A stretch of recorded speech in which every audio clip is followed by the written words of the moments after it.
Have you ever noticed that anxious and avoidant people seem to find each other over and over again? It's like an invisible magnet that pulls them together. But more importantly, can these relationships actually work?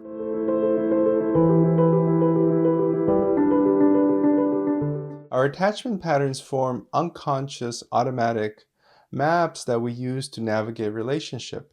And whether you're anxious or avoidant, dismissive, you're drawn to what's familiar, relationship dynamics that you know how to operate in, even if they're not always healthy. Anxious and avoidant people often attract each other because they, at some level, activate each other's core attachment wounding.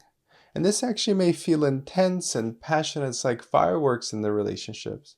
Yet over time, it becomes more and more painful, and it's like a cycle that you just want to get out of, but can't. And here's what this typically looks like.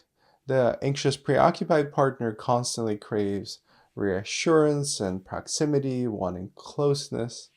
And the avoidant partner actually wants distance and space, withdrawing and feeling overwhelmed by all this intense energy. And for the anxious partner, this is really intense. The withdrawal causes even more attachment activation, causing more anxiety and pursuit of the avoidant partner. And as a result, the avoidant partner actually shuts down more, withdraws more. And if there's enough capacity in the relationship, this cycle can continue, repeating over and over again, where there is a temporary reconnection, which feels really good to the anxious, preoccupied partner, but is actually activating to the avoidant partner.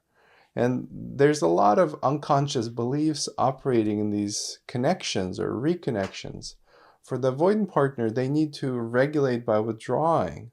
So even though that one connection feels really good to the anxious preoccupied partner, what they don't realize is that that moment may not happen until a couple days go by, or a week, or even a month, because the avoidant partner needs to withdraw to re-regulate. So the cycle just bound to repeat over and over again. And the cycle is really exhausting. But the good news is it can be changed. The key is understanding these insecure relationship dynamics and figuring out a way to shift into secure, functioning relationship. And at a fundamental level, attachment and relationships, these really important connections, activate and work on our nervous system. So for anxious preoccupied partner, when they have closeness, often that helps them settle.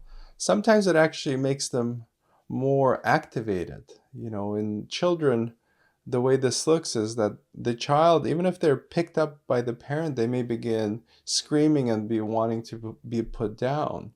So if you're an anxious, preoccupied partner, or feel like that conditioning resonates, you may actually find yourself becoming more and more progressively activated, like emotions get the best of you.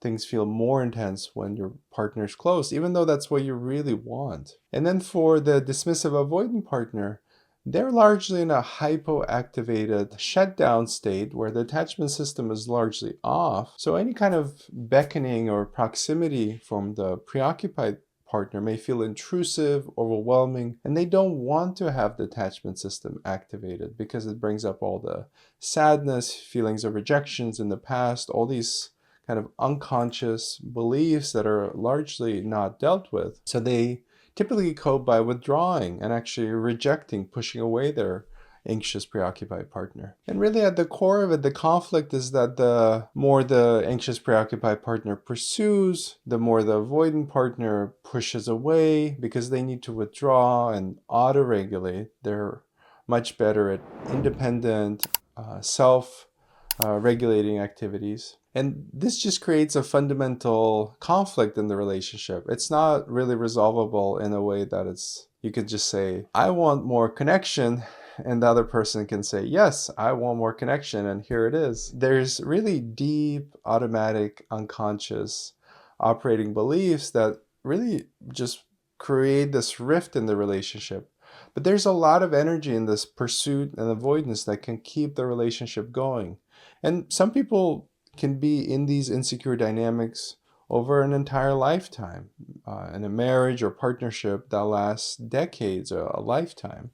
And for others, it's too much, it's too intense, and on the whole, these relationships tend to be less stable than secure relationships. And if you're finding yourself stuck in this dynamic, the key is actually recognizing the dynamic that you're in and beginning to examine your own attachment conditioning, how your nervous system works, what your beliefs are operating under the hood.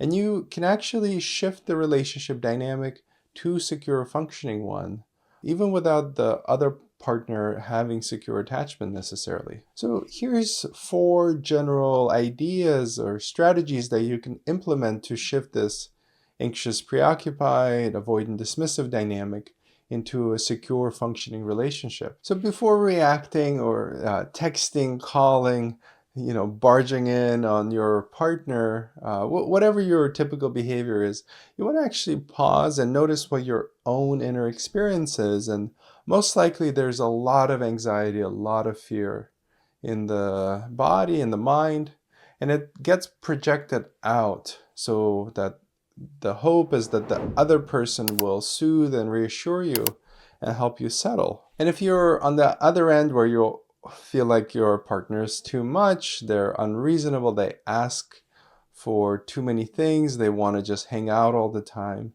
you want to see in yourself, why is it that you need so much space, so much solo time? What's actually going on? And if you're avoidant and you have dismissive attachment, most likely you have less or very little emotional awareness or awareness of the body at all. So things are very logical and cognitive. So you actually want to begin to learn how to drop into the felt sense of the body and use that information to figure out what it may say about your behavior. Why am I showing up in this way? And the resolution, at least in a temporary way, can be relatively simple. For the preoccupied partner, they do need more proximity, more closeness. And the avoidant partner tends to need more space. Yet simply just saying, I do need space, yet the relationship is not over. Things are relatively okay. I'm not leaving you. I just need space right now. I'll come back after I re-regulate. If the anxious, preoccupied partner can take that in and trust that and actually relax, that can help soothe some of that anxiety and relieve some of this intense pressure that happens over and over again. So the answer may be obvious how to shift into a more secure dynamic if you're finding yourself in the preoccupied, this hyperactivated stance. You need to learn how to regulate, self-regulate, kind of like your partner, the more avoidant, dismissive attachment pattern. And also learn how to tolerate space. Not everybody wants to cling and be close all the time in a relationship.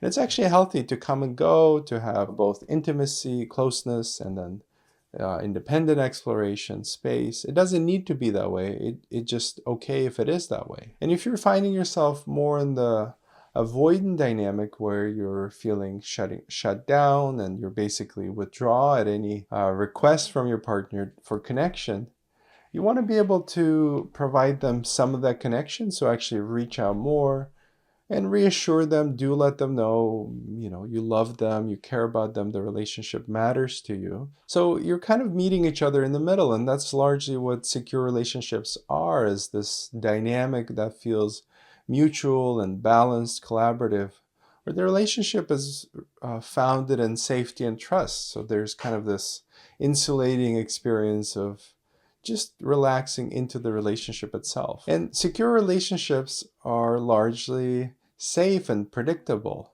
And if you're coming from insecure attachment conditioning, especially from more chaotic environments, your childhood, a lot of unpredictability, that may feel boring, and that experience of settledness, safety, and predictability may actually be unsettling, where something is wrong if things are okay. So if you want to move into a more secure dynamic, you can begin to manualize, so to say, some of this predictability and safety.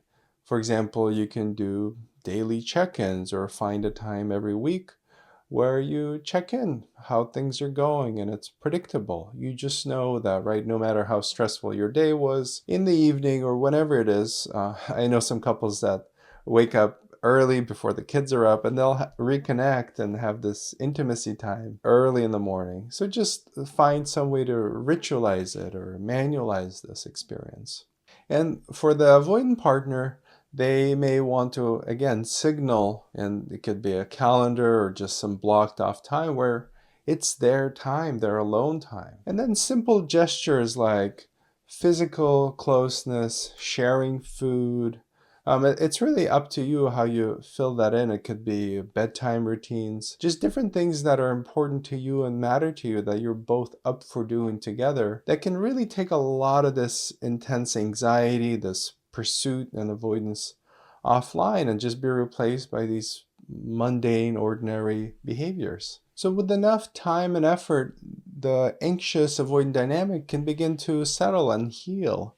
The relationship can transform into a secure, functioning relationship over time. And not just in a practical level, over time your brain, your nervous system will respond differently. If you're able to have your needs met in the relationship, you'll be able to take that in over time. Of course, some people need additional help. For example, they need couples work or individual work. And that's perfectly okay if you need that additional support. And one of the main markers of a shift from insecure dynamic to a secure one in a relationship is that fear or these intense, overwhelming emotions are replaced with a sense of safety and stability. So if you're finding yourself in an anxious avoidant relationship dynamic, I just want you to know that you're not broken. There's nothing necessarily wrong with you. Remember that these early attachment dynamics develop in childhood, and they actually serve a purpose. They're adaptive. So for an anxious partner, they might have actually gotten better care if they incessantly pursued their parents or asked for support. And for an avoidant child, they may have gotten better care or felt less rejection and abandonment when they were more independent and didn't do feelings and share their intimate experience with their parents, their caregivers. So really the message here is that you want to have compassion, some acceptance of not only your own conditioning, your childhood, your attachment patterns, also accepting and having compassion for where your partner came from. And it can be a moment of reconnection where if you have a chance to visit family, each other's parents, caregivers, you really get to see how they functioned, where they came from, and where they're at now. That can really be a sweet opening for empathy and connection. And lastly, you want to have some patience and fun, playfulness with this whole process. It does take time, so these small steps, changes over time, little by little, you can shift into secure, functioning relationship. And if you want to go deeper into this material and maybe do your own work or do this with your partner, you can check out my work, offerings at the website mindfulattachmentcoaching.com, and there's also courses, and you can begin to learn more about all of this there. Thanks for watching, and I'll see you in the next video.